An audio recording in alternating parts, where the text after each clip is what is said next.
آیا در مورد پل هارتن یا آرتن میدانید و آیا میدانید که این پل از اولین پل‌های ساخته شده به سطح اروپایی در کابل بود؟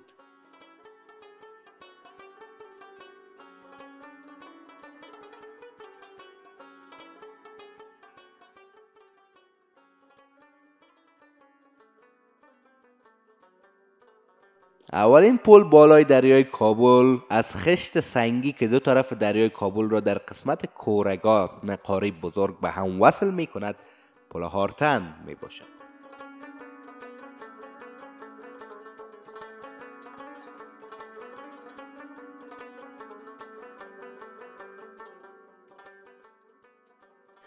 این پل و باز خدمات انجینر هارتن که در اعمار قصر دارالامان نقش مهم داشت به هدایت امان الله خان به نام او مسمی شد و در دیوار سمت شرقی آن چنین حک شده: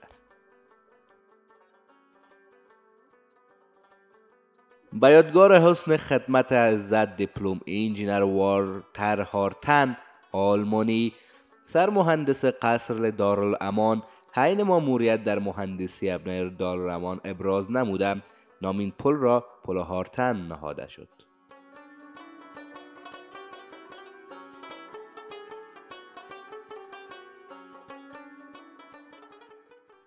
با درخواست شاه امان الله به تعداد 32 نفر مهندسین و متخصصین تعمیرات از جرمنی وارد کابل شد تا قصر دارالامان را اعمار نمایند.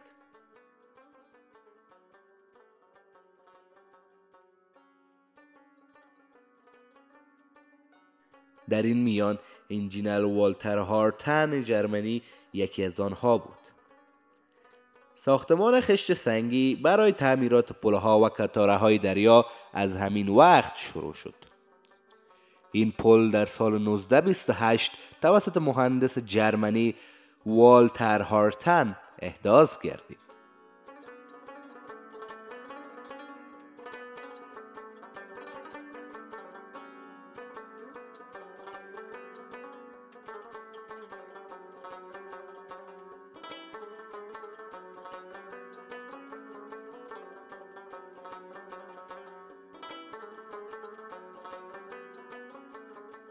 قبلا در دوران شاهجهان بین هر دو کوه آسمایی و شیر دروازه پل چوبی بالای دریای کابل اعمار گردیده بود.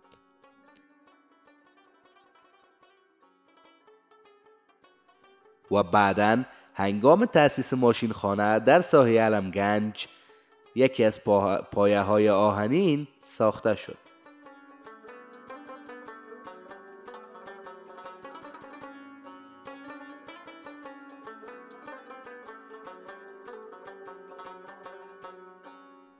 در سالهای اخیر که پل تاریخی هارتن به نسبت تردد زیاد و گذشت ایام از قسمت بالای جنوبی و پای وسطی درز عمیق برداشته بود، برای تردد ترافیک منع شد.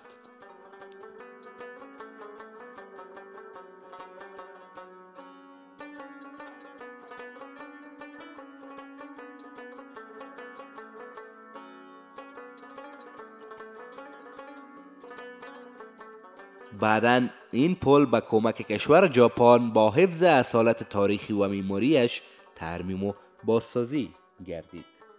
اما به خاطر جلوگیری از شکست این پل تاریخی برای عموم تردد موترها اجازه رفت آمد داده نشد.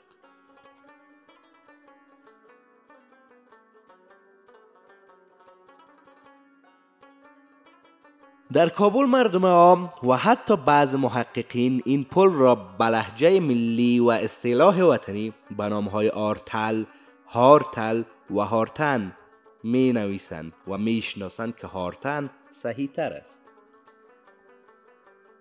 یکی از روایات دیگر نیز در زیر یکی از پایه‌های این پل دفن است که میگویند مقدار زیادی از طلا در زیر یکی از پایه‌های این پل دفن گردیده بود.